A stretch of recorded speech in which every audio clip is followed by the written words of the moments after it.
Chad, before we get to the developments over in the Democratic camp, let's start with what President Trump said at his speech in the RNC convention yesterday. His very first speech, by the way, since his assassination attempt. What were your takeaways here? Did you feel like you got some direction on terms of the policy agenda?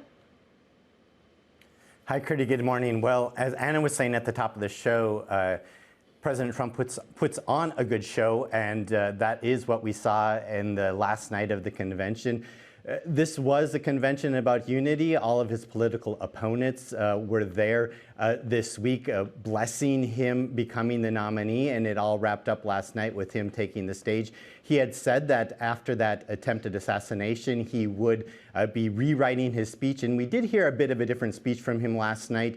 He opened talking about that attempted assassination on him and how that transpired. That was the first time we had heard him talking about that. He said it was so traumatic he wasn't going to talk about it more. We'll see what happens as he goes out on the campaign trail. He also they also had something up there on the stage, a uniform for the firefighter who had died in that assassination attempt, with Trump kissing it. It really was a show that he put on. When we talk about the policy side of things, it was his America First policy, where he talked again about tariffs, about bringing down inflation. He said he would take money that is being spent in the Biden administration on clean energy, and he would redirect that into things like transportation.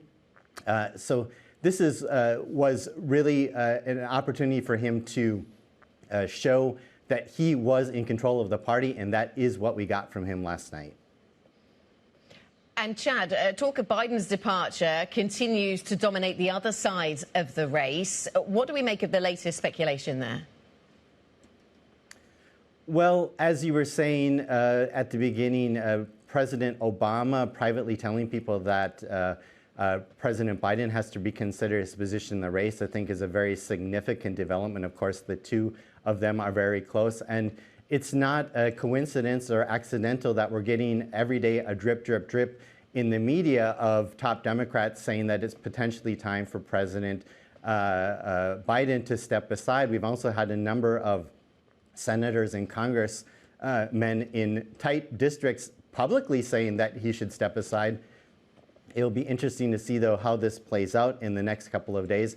There was some new polling out yesterday that showed President Biden slipping further and further behind in some of the key swing states, Michigan, Pennsylvania, and Wisconsin.